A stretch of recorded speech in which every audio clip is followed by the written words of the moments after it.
Alright, this Saturday, the UFC is not only back, they're back in a big way. With not only the first ever combat sports event, but the first ever live streamed event to ever take place in the Sphere in Las Vegas. And an event that Dana White calls his love letter to Mexico, which in the main event is somehow featuring a dude from Montana and another guy from the country of Georgia. But regardless, this is going to be a really fun night of fights. And unlike most pay-per-view cards where it's about 14 or so fights, I believe this one has only 10 fights throughout the entire card. Prelims, early prelims, and the main card. And apparently they're making up for some of the lost time with it being only 10 fights by showing a movie in between fights. I have no idea what that's going to look like at all whatsoever. It could be either one of the most amazing, most entertaining things you've ever seen from a UFC pay-per-view, or it could be a complete and total time-wasting disaster. Either way, I'm still very excited to see just how it all plays out. And apparently they're doing like a $25,000 prize for whoever finds all the different Easter eggs throughout that movie. So your boy might be watching this one with a paper.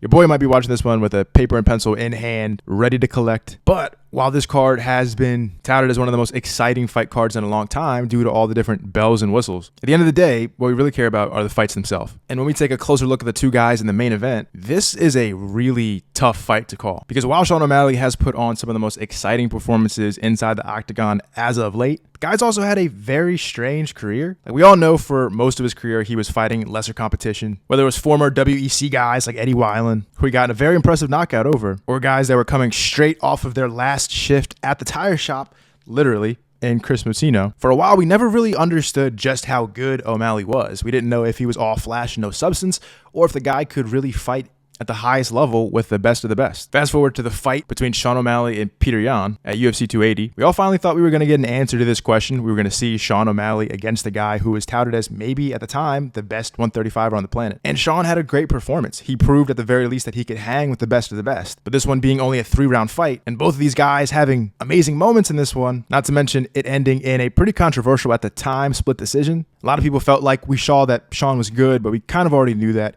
We didn't get a definitive answer if he was good enough to beat those kinds of guys. And we definitely didn't get to see how good Sean's grappling was. But Sean had the perfect opponent in the champion Aljamain Sterling to finally show how well-rounded he really is. Or so we thought, because almost right away in this one, Sean caught Aljamain with a perfectly timed, perfectly placed right hand, a testament to just how good of a striker Sean really is. But at the end of the day, I don't think there was anyone going into this fight that thought that Sean wasn't a high-level striker. We already knew that. We were hoping to see him get forced on the ground and show off how good his jiu-jitsu really is. When you look at his size, his length, his accuracy, his timing, his power, it's no secret Sean O'Malley is a world-class striker when it comes to MMA. But at the end of the day, this is MMA, not kickboxing. And we've yet to see Sean face serious adversity from a grappling or really wrestling heavy fighter. And while I know we thought that we had the perfect opponent, Aljamain Sterling, to finally get an answer to that question, I think this time we really will get the perfect opponent in Merab Dvalishvili, a guy who's not cutting as much weight as Aljamain, a guy who's a much more natural 135er,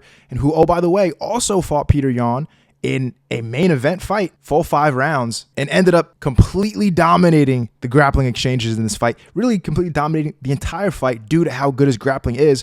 I think he attempted a record of 49 takedown attempts in this fight. His pace was absolutely unbelievable. And we see by the end of the fight, him securing way more of these takedown attempts due to the fact that he was able to really wear down Peter Yan. Merab was able to dominate Peter Yan in a way that, up to this point, no one else has. And after that fight, Merab was clearly the most deserving #1 contender at 135, but the guy is such an absolute savage that he chose to take another fight, this time against Olympic gold medalist Henry Cejudo, where Merab just straight up picked him up like he was a goddamn baby, brought him across the entire cage, slammed him, and then proceeded to absolutely dominate the fight. But again, when I talk about Merab, I have to talk about his grappling.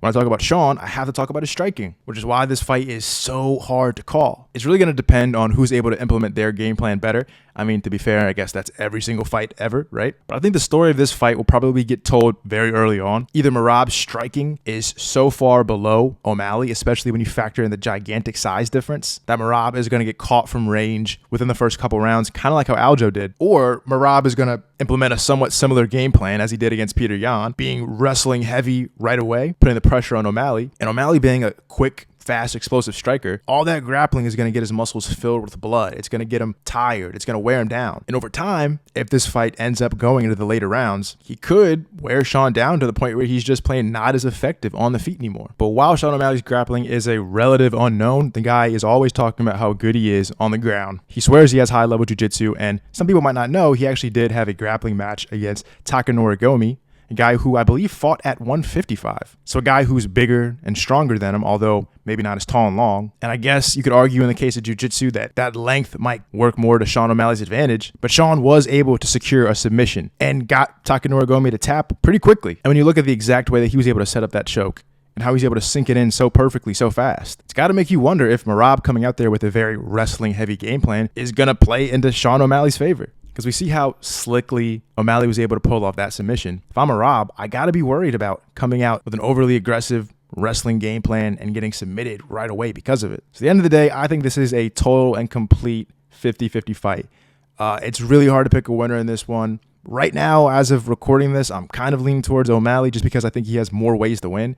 I think he for sure can win on the feet. I think that there's a chance, even if it's a little unlikely, that he could win this one on the ground. But I think realistically, there's only a few ways this fight's going to end, at least in my opinion. If it ends by finish, I think either guy can win, but I think it leans more in the favor of O'Malley. If it goes the distance, I think that probably means that Merab is able to effectively overwhelm Sean O'Malley. But at the end of the day, I am very excited to see not just this fight, but this entire card and the event itself. Curious to see how a UFC fight's going to look at one of the most insane, the most unique venues in all of the world. So that's about it. Guys, let me know what you guys think in the comments below. Let me know who you guys predicting to win this one. How do you think they're going to win this one? If you got O'Malley by knockout or Merab by submission. And what do you guys think in general about this card? Because overall, I think it's going to be very interesting. Thanks for watching.